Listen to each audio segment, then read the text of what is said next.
Hello, मैं विकास राजोरा। मेरा subject है बायोलॉजी। आज हम 11th क्लास का fourth chapter animal kingdom discuss करेंगे। एनिमल किंगडम में जो ऑर्गेनिज्म होते हैं उनको किन बेसिस पर क्लासिफाई किया जाता है, आज वही डिस्कस करेंगे। तो जिन बेसिस पर क्लासिफाई किया है वो 6 बेसिस है हमारे पास, 6 basis. First base is level of organization. The second one is symmetry. Third is germ layer. Fourth is coelom. Fifth is segmentation. And sixth is notochord. Start करेंगे सबसे पहले level of organization. सबसे पहला level है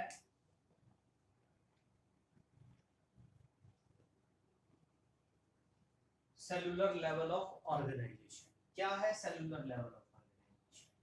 हम सब जानते हैं कि जो एनिमल किंगडम है उसमें ऑर्गेनिज्म मल्टी सेलुलर होते हैं।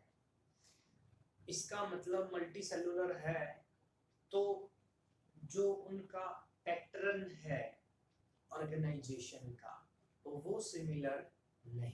कुछ exhibit, the multi cellular organism exhibit or do not exhibit the same pattern of organization of cell। वे सेम टाइप का पैटर्न ऑर्गेनाइजेशन नहीं होती। तो क्या होता है, देखो सबसे पहला है उसमें सेलुलर लेवल। सेलुलर लेवल में हम जानते हैं कि जो सेल है वो क्या होती है, structural and functional unit of life. और सभी ऑर्गेनिजम्स इन सेल्स के ही बने हैं। लेकिन अगर हम स्पंज की बात करें तो स्पंज में सेल्स अरेंज होती हैं और अरेंज होकर they arrange and loose as cell aggregate. Arrange होकर वो सेलुलर ऑर्गेनाइजेशन बनाती है। दैट मींस कि जो सेल्स होती हैं वो सारे फंक्शन करती है। सारे कौन से, जिनको हम लाइफ प्रोसेस के फंक्शन बोलते हैं, लाइक डाइजेशन, सीक्रीशन, एक्सक्रीशन, वो सभी काम ये सेल्स ही कर लेती है, यानी कि सेलुलर लेवल पर होते हैं। इसीलिए जो स्पंज है उसमें जो लेवल ऑफ ऑर्गेनाइजेशन है वो कौन सा है, सेलुलर है। नेक्स्ट जो लेवल है वो है टिश्यू लेवल ऑफ ऑर्गेनाइजेशन। क्या है टिश्यू लेवल ऑफ ऑर्गेनाइजेशन? जो सेल्स हैं they group together and form a complex structure is called tissue। जो सेल्स होती हैं सिमिलर, डिसिमिलर, वो सब क्या करती हैं, ग्रुप टुगेदर हो जाती है, यानी कि सब मिल जाती है। मिलकर क्या करती हैं, एक स्ट्रक्चर बनाती है जिसको बोलते हैं टिश्यू। और ये टिश्यू अब उस ऑर्गेनिज्म में सारे फंक्शन करते हैं, यानी कि लाइफ प्रोसेस वाले जो सभी फंक्शन है वो कौन करेगा, टिश्यू करेगा। तो दैट मीन कि टिश्यू लेवल ऑफ ऑर्गेनाइजेशन हो जाएगी। एग्जांपल की बात करें तो टिश्यू लेवल में ऑर्गेनाइजेशन हो जाती है सिलेंट्रेटा की। जो सिलेंट्रेटा होते हैं वो टिश्यू लेवल ऑफ ऑर्गेनाइजेशन होती है। उनमें सिलेंट्रेटा हो गए, टेनोफोरा हो गए, वो आपके टिश्यू लेवल। थर्ड ले लेते हैं organ level of organisation. Organ level of organisation में क्या होगा, दैट मीन टिश्यू में क्या हुआ था, सेल ग्रुप टुगेदर हो गई थी। यहाँ पर tissue are group together and form organs. अब उस ऑर्गेनिज्म में जो फंक्शंस होंगे सारे उसकी बॉडी में होने वाले, वो कौन करेगा, ऑर्गन करेगा। और इसका मतलब ये हुआ कि उसमें ऑर्गेनाइजेशन कैसी हो गई, ऑर्गन लेवल ऑफ ऑर्गेनाइजेशन हो गई। एग्जांपल आ जाता है इसमें प्लेटीहेल्मिन्थेसिस का।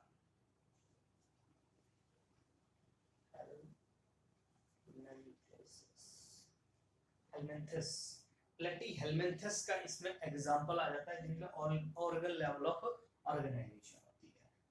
फोर्थ की अगर बात करें तो फोर्थ लेवल होता है ऑर्गेनाइजेशन का organ system of organisation. That mean ये जो ऑर्गन्स होते हैं, जब बहुत सारे ऑर्गन्स मिलकर किसी एक काम को करते हैं तो वो कहलाता है पूरा ऑर्गन सिस्टम। जैसे फॉर एग्जांपल इसको ऐसे समझ सकते हैं ऑर्गन सिस्टम को, जैसे फॉर एग्जांपल डाइजेशन होना है, हम अपनी बात लेते हैं, हमारे अंदर डाइजेशन होता है, तो डाइजेशन के लिए कौन कौन से ऑर्गन पार्टिसिपेट करते हैं? स्टमक हो गया, small intestine, large intestine, mouth हो गया, ओइसोफेगस हो गया। तो अब ऑर्गन अलग अलग हैं लेकिन सभी मिलकर एक ही काम कर रहे हैं, किस चीज का? डाइजेशन का, यानी कि फूड को डाइजेस्ट करना है। फंक्शन एक है लेकिन बहुत सारे अलग अलग ऑर्गन हैं, तो ऑर्गन सिस्टम यानी बहुत सारे ऑर्गन मिलकर किसी एक काम को करते हैं तो वो क्या बन जाता है? ऑर्गन सिस्टम बन जाता है। तो organ system level of organisation, हम अपना एग्जांपल ले लेते हैं ह्यूमन, हमारे अंदर organ system level of organisation होता है। अब जो ये ऑर्गन सिस्टम ऑफ ऑर्गेनाइजेशन होता है, इसमें भी क्या होता है? कॉम्प्लेक्स और सिंपल टाइप की ऑर्गेनाइजेशन होती है। जैसे फॉर एग्जांपल अगर मैं डाइजेस्टिव सिस्टम की बात,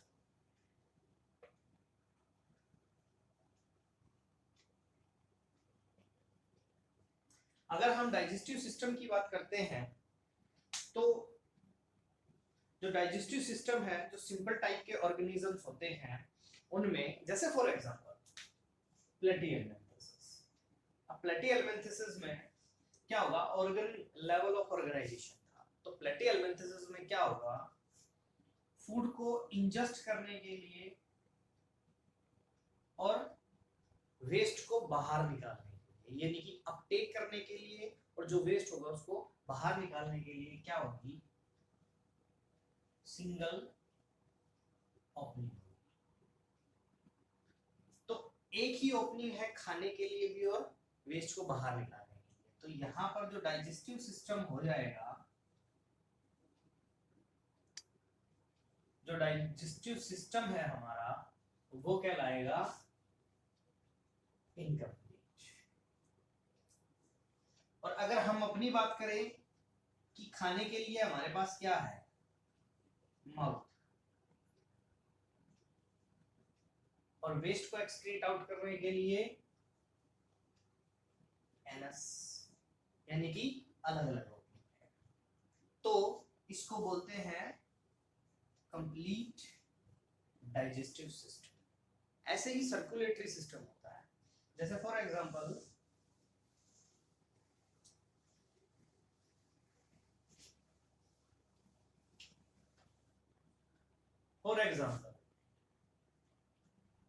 सर्कुलेटरी सिस्टम दो तरह का होता है, एक ओपन सर्कुलेटरी सिस्टम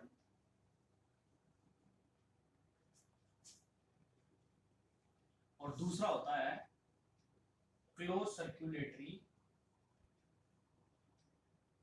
सिस्टम। अब ओपन और क्लोज क्या है तो वो देखते हैं। देखो, ये हो गया हार्ट और ये हो गए बॉडी के ऑर्गन। अब क्या होगा? इस हार्ट से ब्लड जाएगा और वो पंप करेगा।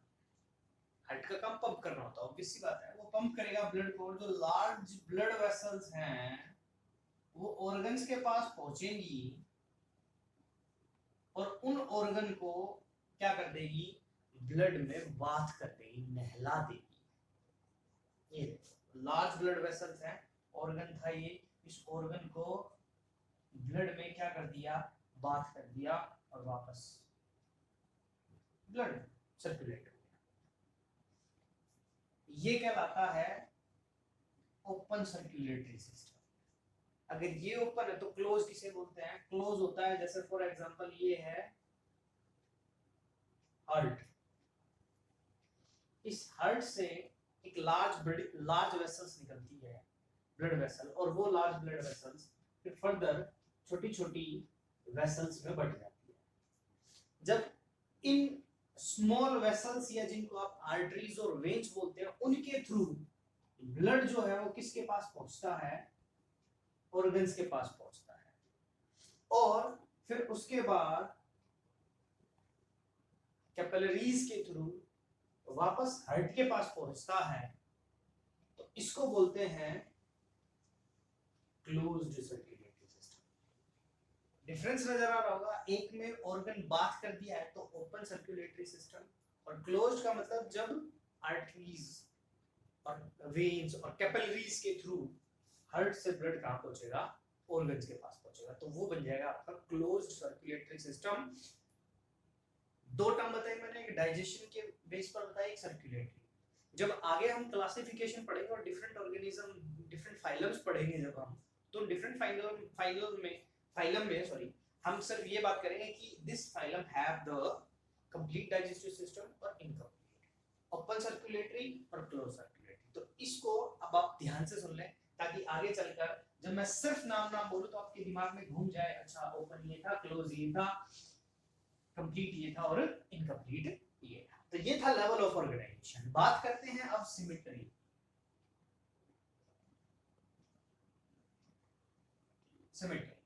सिमेट्री तीन तरह की होती है। एसिमेट्री यानी कि सिमेट्री के बेसिस पर ऑर्गेनिज्म में जो सिमेट्री होगी वो तीन तरह की होगी। सबसे पहली होती है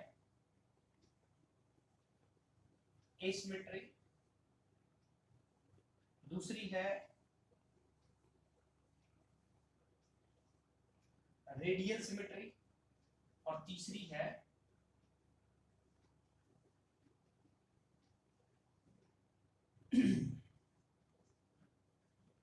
बाइलेटरल सिमेट्री। अब ये एसिमेट्री क्या है? Any plane do not divide a organism into two equal halves. एक ऑर्गेनिज्म को हम किसी भी प्लेन में कट करने की कोशिश करें और वो ऑर्गेनिज्म दो आइडेंटिकल हाफ्स में ना बटे, तो वो कहलाती है हमारी एसिमेट्री। एग्जांपल ये। अब इसको हम किस प्लेन में काटे, इस प्लेन में भी इक्वली नहीं बटा, इसमें भी नहीं बटा, इसमें भी। आप किसी भी प्लेन में लो, किसी भी प्लेन में ये चीज दो इक्वल हाफ्स में नहीं बटेगी। एग्जांपल आ जाता है इसमें स्पंज का। आप स्पंज को किसी भी इक्वल हाफ में नहीं बांट सकते किसी भी प्लेन में कट करके, तो ये कहलाता है एसिमेट्री। नेक्स्ट आता है radial symmetry. Radial symmetry in any plane through the centre organism divide into two equal halves. ये एसिमेट्री का उल्टा है। आप किसी भी प्लेन में सेंटर से कट करें और ऑर्गेनिज्म जो है वो दो इक्वल हाफ्स में बट जाएगा, वो कहलाएगा रेडियल सिमेट्री। एग्जांपल के लिए, फॉर एग्जांपल ये है आपका एक ऑर्गेनिज्म, ये लीजिए। अब आप इसको किसी भी प्लेन में सेंटर से काटे, ये दो इक्वल हाफ है,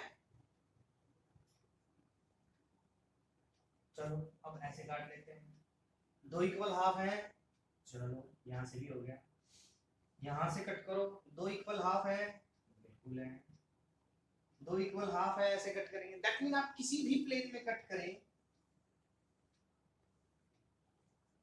आप किसी भी प्लेन में कट करें सेंटर से और ऑर्गेनिज्म दो इक्वल हाफ्स में बट जाए तो उसे बोलते हैं रेडियल सिमेट्री। एग्जांपल आ जाता है इसमें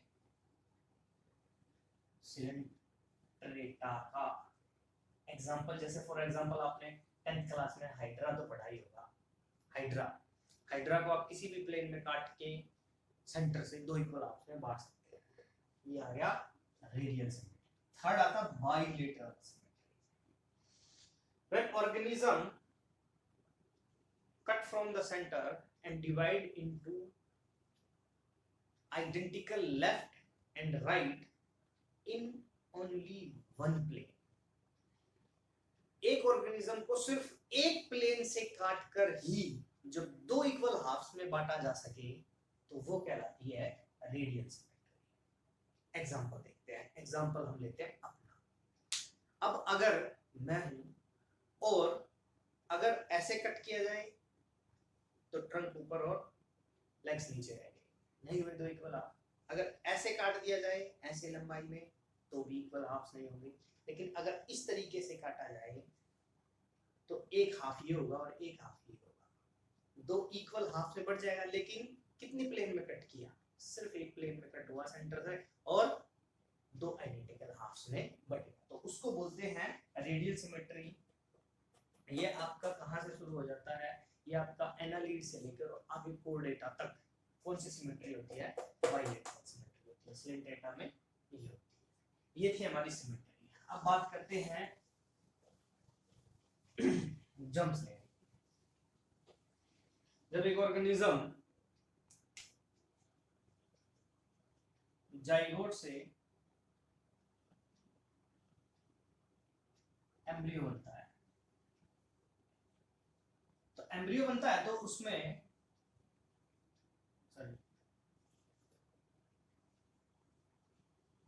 जम्प्स लेयर्स डेवलप होती है। तो ये जम्प्स लेयर कौन कौन सी होती है, एक होती है आपकी सबसे बाहर वाली लेयर होती है एक्टोडर्म,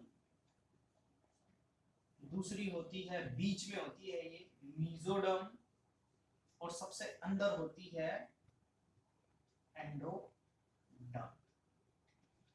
तो जिन ऑर्गेनिज्म में सिर्फ दो जम्प लेयर होंगी, यानी कि एम्ब्रियोनिक डेवलपमेंट के बाद वो डेवलप होगा सिर्फ दो जम्प लेयर से। दो जम्प लेयर कौन कौन सी, एक्टोडर्म और एंडोडर्म। सिर्फ इन दो लेयर से डेवलप होगा तो वो ऑर्गेनिज्म कहलाएगा आपका डिप्लोब्लास्टिक। रटने की जरूरत नहीं है, डिप्लो मीन टू, एक दो, वन और टू, दो लेयर से अगर वो ऑर्गेनिज्म बनता है तो डिप्लोब्लास्टिक, और अगर तीनों लेयर से बनता है तो बन जाएगा थ्री, मतलब ट्राई, तो ट्रिप्लोब्लास्टिक। तो ऑर्गेनिज्म दो तरह के होंगे, एक होंगे आपके डिप्लोब्लास्टिक और दूसरे होंगे आपके ट्रिप्लोब्लास्टिक। चलो, जैसे डिप्लोब्लास्टिक में स्लेंट्रेटा का एग्जांपल आ जाता है, और ट्रिप्लोब्लास्टिक में आपका एग्जांपल आ जाता है ह्यूमन का।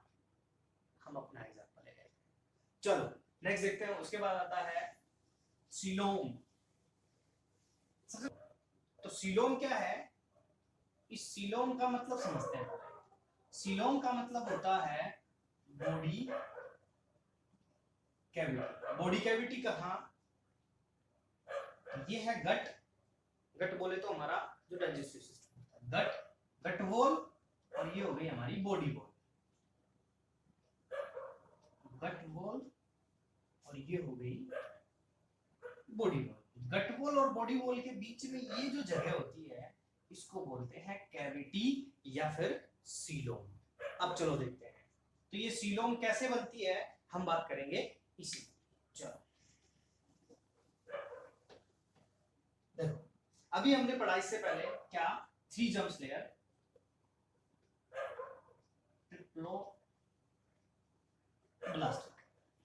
तो ट्रिप्लोब्लास्टिक मतलब जिसमें तीन जम्प्स लेयर, तो बॉडी कैविटी तीन जम्प्स लेयर से ही बनती है, लेकिन कैसे वो देखते हैं। चलो हम सीलोम के बेसिस पर ऑर्गेनिजम्स को तीन टाइप्स में डिवाइड कर देते हैं। सबसे पहले है हमारे सीलोमेट, दूसरे हैं हमारे सूडो सीलोमेट, और तीसरे हैं हमारे एसीलोमेट। चलो देखते हैं, एक एक करके बात करते हैं। सबसे पहले बात करते हैं सीलोमेट ऑर्गेनिज्म कौन सा। देखो ये है हमारी सबसे बाहर की जम लेयर जिसका नाम है एक्टोडर्म। फिर उसके बाद है सबसे अंदर, मैं सबसे अंदर की बात कर रहा हूं, एंडोडर्म। फिर उसके बाद है हमारी बीच में मेसोडर्म, ये हमारी मेसोडर्म, ये भी मेसोडर्म है और ये भी मेसोडर्म। और आउटर और इनर मेसोडर्म के बीच में जो ये जगह है इसको बोलते हैं हम कैविटी या फिर सीलोम। सीलोम तो ट्रू सीलोम कौन सा हुआ? Which cavity is lined by mesoderm.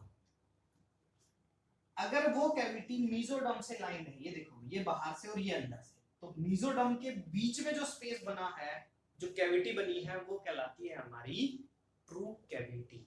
और ऐसे ऑर्गेनिज्म जिनमें ट्रू कैविटी प्रेजेंट होगी वो सीलोमेट्स कहलाएंगे। नेक्स्ट आता है हमारा सूडोसीलोमेट। सूडोसीलोमेट इसके बारे में पढ़ते हैं, चलो देखते हैं सूडोसीलोमेट क्या है। ये हो गया सीलोमेट, सूडोसीलोमेट। ये एक्टोडर्म, एंडोडर्म और सूडोसीलोमेट में जो मेसोडर्म होती है, it is found in patches. ये पैच में पाई जाती है। ये हो गई हमारी एक्टो, मीजो और एंडो। तो इसको बोलते हैं हम सूडोसीलोमेट। बात करते हैं, एग्जांपल लेते हैं। एग्जांपल देखते हैं सीलोमेट कौन से होते हैं, हम अपना ही ले लेते हैं। ह्यूमंस जो होते हैं वो सीलोमेट होते हैं। सूडोसीलोमेट कौन से होते हैं? एस्केलमेंथेसिस होते हैं। आगे जब एक एक करके जब हम फाइलम पढ़ेंगे तो उसमें जो एस्केलमेंथेसिस होते हैं उनका कैरेक्टरिस्टिक है, जब उनके बारे में हम पढ़ेंगे तब हम कहेंगे कि दे आर सूडोसीलोमेट। तो सिर्फ ये वर्ड आते ही आप समझ जाओगे कि सूडोसीलोमेट को होता है जिसमें मेसोडर्म लेयर तीनों ही होंगी, लेकिन जो मेसोडर्म है वो पैचेस में प्रेजेंट है, that mean true cavity present नहीं है। नेक्स्ट है सूडो का मतलब फॉल्स होता है। सूडो मतलब फॉल्स, सिलो मतलब कैविटी। सूडोसीलोमेट वो ऑर्गेनिज्म। नेक्स्ट है एसिलोमेट ऑर्गेनिज्म। कौन से होंगे? चलो एसिलोमेट वो होंगे, ये देखो सबसे बाहर कौन सी है? एक्टो, फिर बीच में आ जाती है दोनों के मीजो, सबसे अंदर क्या आ जाती है? आपकी एंडो। अब यहां जम्स लेयर तो तीनों है, तीनों जम्स लेयर है, लेकिन जो कैविटी है वो लाइन नहीं है मेसोडर्म से, लाइक दिस।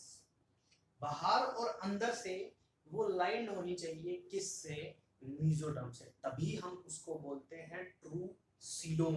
यहाँ पर तीनों लेयर्स हैं, लेकिन तीनों लेयर्स जो हैं वो कंटिन्यू है, मेसोडर्म किसी भी कैविटी को लाइन नहीं कर रही है। ये कहलाते हैं आपके एसिलोमेट। एग्जांपल आ जाते हैं इसमें प्लेटीहेलमिन्थेसिस। ये थी हमारी बॉडी कैविटी। नेक्स्ट बात करते हैं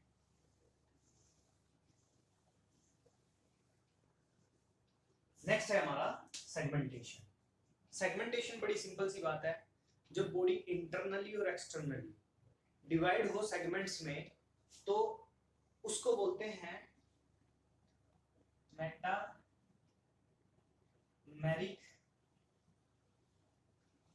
सेगमेंट। एग्जांपल होता है, एग्जांपल से जल्दी समझ आएगा। अर्थवर्म का एग्जांपल लेते हैं। अर्थवर्म अगर आपने केचुआ अगर आपने ध्यान से देखा है तो केचुआ कुछ ऐसा होता है, लाइक दिस।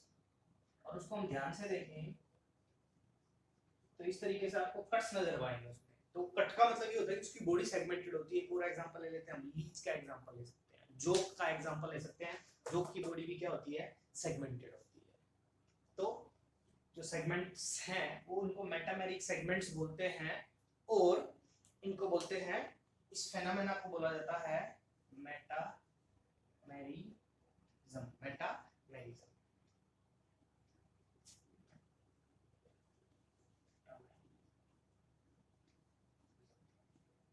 ये बन गया हमारा मेटामेरिज्म।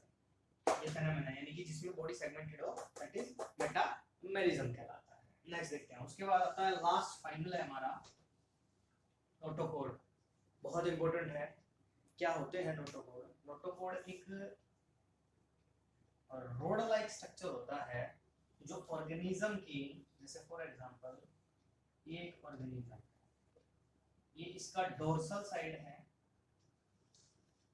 ये इसका वेंट्रल साइड है। जैसे फॉर एग्जांपल मैं अपनी बात करूं तो ये होगा मेरा वेंट्रल साइड और पीछे की तरफ होगा डोर्सल साइड। तो डोर्सल साइड में जब एक रोड लाइक स्ट्रक्चर प्रेजेंट हो तो इस रोड लाइक स्ट्रक्चर को बोला जाता है नोटोकोड। और ये ऑर्गेनिज्म में एम्ब्रियोनिक स्टेज में पाया जाता है, एम्ब्रियोनिक स्टेज में। तो जिन ऑर्गेनिज्म में नोटोकॉर्ड पाया जाता है उनको बोला जाता है कॉर्डेट, और जिन ऑर्गेनिज्म में ये नोटोकॉर्ड नहीं होता उनको बोला जाता है नॉन कॉर्डेट। तो ये थे हमारे जिनमें present chordate road like structure यानी कि नोटोकॉर्ड, जिनमें प्रेजेंट कॉर्डेट, जिनमें नहीं वो नॉन कॉर्डेट। तो आपके हेल्मिंथेसिस तक, सॉरी हेमिकॉर्डेट तक, आपके पोरीफेरा से लेकर और हेल्मिंथेसिस तक आपके नॉन कॉर्डेट होते हैं, और फिर उसके बाद कॉर्डेट स्टार्ट होते हैं।